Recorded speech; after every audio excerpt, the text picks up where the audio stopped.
The question that has kept fashion design students, novices and enthusiasts up at night and haunted their dreams and smudged their sketches and crashed their Illustrator files. Is it normal for fashion designers to work on graphic design? Well, the answer is yes. Sometimes. Now here's the thing.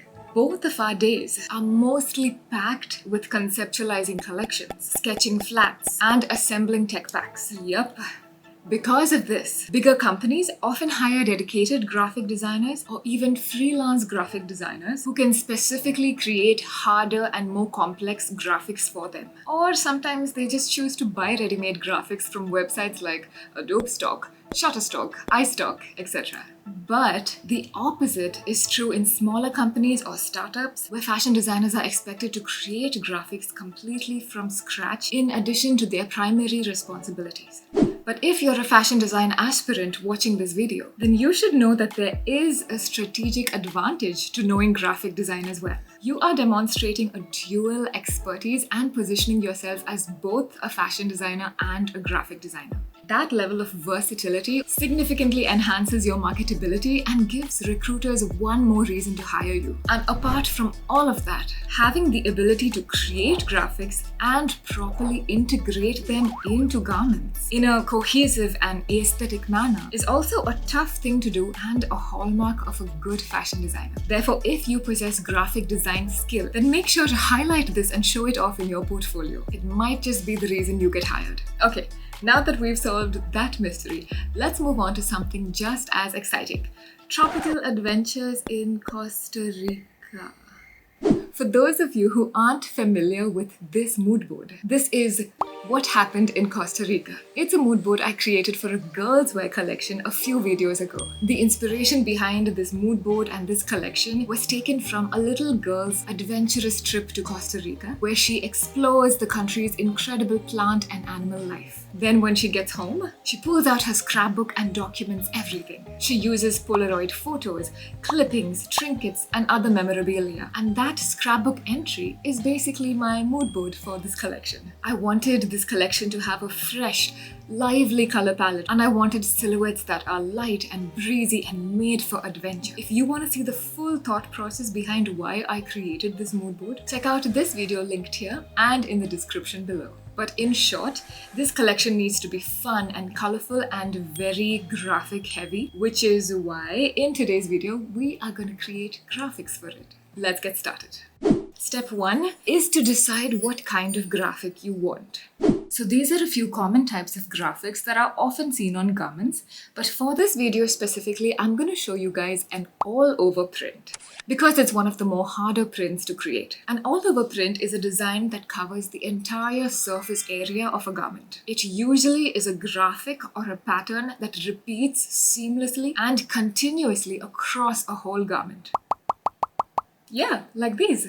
So I'm going to make an all-over print with a few animal characters in it. Looking at the mood board, I can see that we have animals from Costa Rica like a toucan, a scarlet macaw, an anteater, a sea turtle, a tree frog, a maguey, a spider monkey, etc.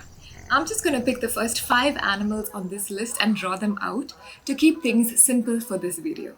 Let's start by looking at the different steps needed to create one of these characters. So which one of these is difficult? Probably the anteater, right? So yeah, let's start with the anteater. Step 2 is all about your skill level.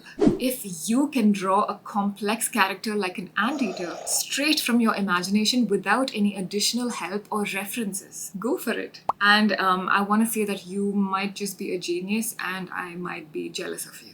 But if you are like me and you could use some extra help with character creation, here's a tip for you. I like to gather reference photos of the character that I am trying to draw.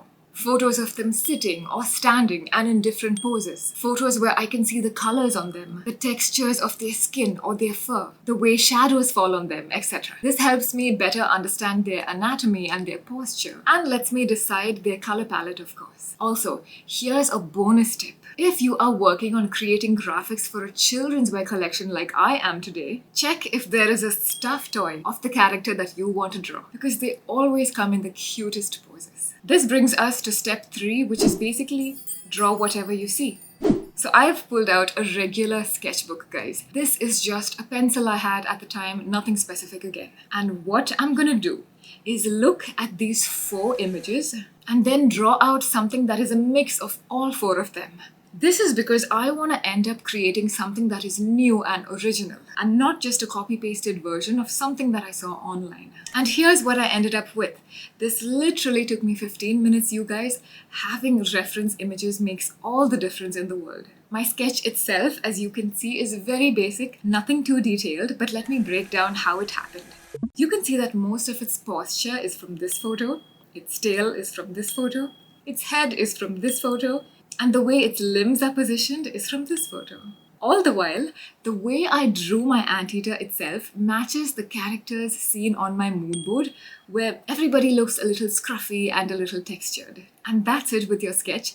Let's move to step number 4, where we are going to convert this hand-drawn illustration into a digitalized one on Adobe Illustrator.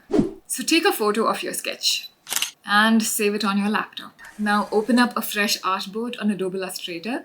This one is about 300 by 400 pixels in height and width respectively. Paste the color palette of your mood board so that you have it to reference and can stay as close to it as possible while creating your anteater. Now drag and drop your anteater photo onto your artboard. Make sure to hit embed so that it becomes a permanent part of your file. And now the fun part, let's start converting it into a graphic. I'm going to first open my layers panel and rename the layer that has my sketch, calling it Original Sketch. Then I'm going to create a new layer by coming down here and clicking on the New Layer button. And let's rename that as well, calling it Digitalized Sketch. Now lock your Original Sketch layer, click on your Digitalized Sketch layer, and then close the Layers panel. Right before we start drawing, make sure to remove any fill and instead switch to a black stroke. Now select the pen tool and get ready to draw. I'm going to start with the outermost outline of my sketch. Let's zoom in and start drawing like so. If you guys are unfamiliar with the pen tool, then I'm linking a video here that you can follow just to learn the basics.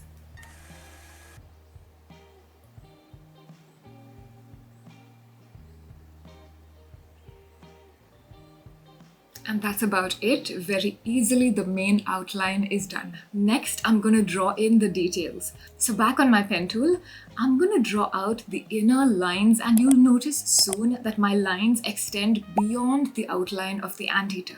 This is intentional because I'm going to come back later and use the Shape Builder tool to trim all of these excess lines. But you might be thinking, why should we do this, Christina? Can't I just draw from one outline to the next within my anteater? Well, I'm doing this because extending the lines beyond the outlines now and coming back to trim them later will ensure that all the tiny shapes that create my anteater graphic are fully closed. A closed shape is one in which you can come back to later and very easily add color to. In a few moments, you will understand even better what I mean. Now back to our sketch.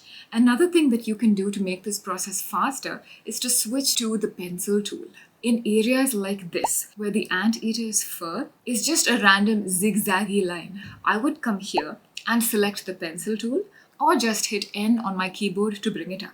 Before using it, I would also check my pencil settings by double-clicking the pencil tool icon here to bring up the settings. And see this fidelity bar here? On one side, we have accurate, and on the other side is smooth. I would move my fidelity to the accurate end of the bar as the first section is small and detailed but does not need to be smooth. Now hit OK and proceed to draw. Just like that. Now you can also draw something using a mix of both the pencil tool and the pen tool. For example, here I'm going in with the pencil tool first. Now I'm hitting P to bring up the pen tool, and you can straight away connect it to the last anchor point of your pencil tool to just keep drawing. Keep using the shortcuts P and N to switch between both tools easily. I'm increasing the pencil tool's fidelity here a bit because this next area is a little less detailed and could use smoother lines.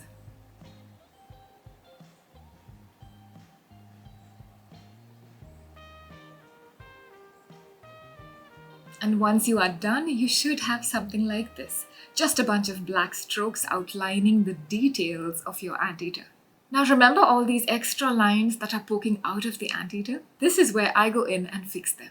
For this, start by highlighting your entire sketch. Now select the Shape Builder tool and let me show you how to use this. Let's zoom in. Okay, can you see how the mouse has this plus sign next to it? All you have to do is hold down Option or Alt on your keyboard, and when the sign changes to a minus sign, it means that the Shape Builder tool is ready to delete things. So hover over the extra lines with your mouse and simply click. The line has been deleted, so keep going to clean up all the other sections in a similar manner.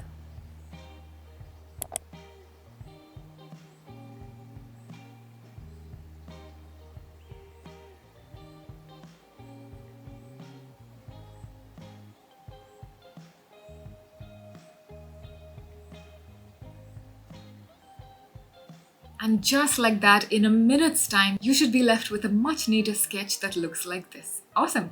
Now let's go color the whole thing up. To add color, highlight your entire sketch. Now open the Pathfinder tool and click on the Divide button. What this does is, it will divide your entire sketch into different parts or closed shapes. I'm also gonna hit D on my keyboard while my sketch is highlighted. And hitting D will color all of these shapes into a white fill with a black stroke. Now to see things a little more clearer, let's make our original sketch layer invisible by opening up the Layers panel and simply clicking the eye icon here. And we have the outlines of our anteater. Congratulations on coming so far. All that's left to do now is to right-click on your sketch and ungroup it, because right after using the Pathfinder tool, all these shapes get clumped into one group. Now we can see each closed shape clearly. Here is me dragging this shape out. And then this one. And how about this?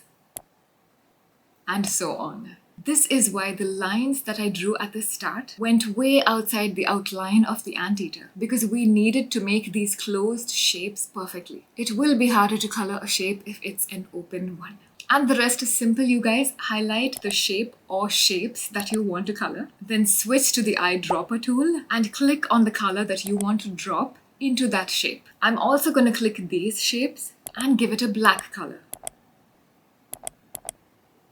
In a similar manner, I'm going to go ahead and color every shape here.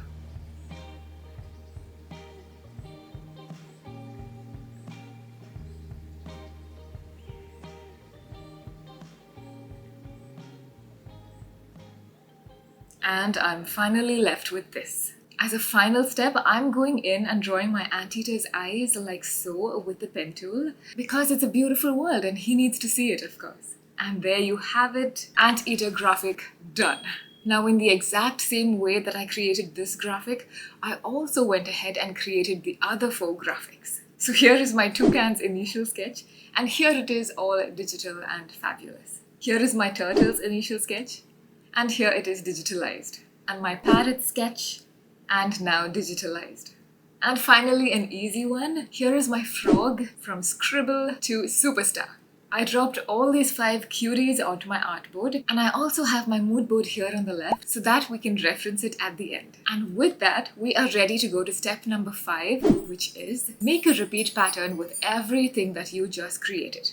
Okay, now I want to add in a few more simple drawings of leaves to these artworks so that they match my mood board a little better. Now to make this all into a repeat, all you gotta do is first highlight everything, then come up here to Object, Pattern, and Make. And this magical screen opens up, you guys, where as you can see, Adobe Illustrator already arranges your highlighted objects into a rough repeat pattern. Like, thank you, Illustrator, you're amazing. Click OK here, and now it's up to you to decide how you want to arrange your artworks within this rectangular tile. You have a few inbuilt tile options inside Illustrator. So for example, if I click on brick by row, you get a repeat pattern where your rectangular tile is arranged in this format. Brick by column, on the other hand, arranges your tile in this format. I am going to choose hex by column because your rectangular tile changes into a hexagonal tile and will be arranged like this in an even more unstructured format, which I think will look nice on this particular artwork. Now, what I'm going to do is move things around, making sure it looks good, not too empty or not too clustered. I definitely don't want my frog to be floating alone somewhere in some corner. You can also adjust the tile width and height until you are satisfied. And after some experimenting, this is what I settled for. If you look around at the way the objects are lying around my tile, everything looks neat and cohesive now. So I'm going to come up here and hit done. And with that, Adobe Illustrator will save your artwork in your swatches panel here. Now, let's test the seamless repeat pattern that we just made by creating a shape and filling it with the artwork. I am going to hit M on my keyboard to bring up the rectangle tool. Then I'm drawing a shape like so, covering my entire artboard. Now go click on your newly created artwork in the swatch panel. And yep, this looks fine, and that is how you create a seamless repeat pattern on Adobe Illustrator. Just for fun, I'm going to add a basic checkered background so that it looks closer to my mood board, and we are done. Here is a side-by-side of my mood board and the final artwork. We can see that we followed the mood board's direction perfectly. I also had some old children's wear silhouettes that I had previously drawn, and this is me dropping the prints and colors from my mood board into them so that you know what the pattern could look like on a potential collection. And that is all for today, you guys. As always, thank you so much for watching this video, and I will see you in my next video.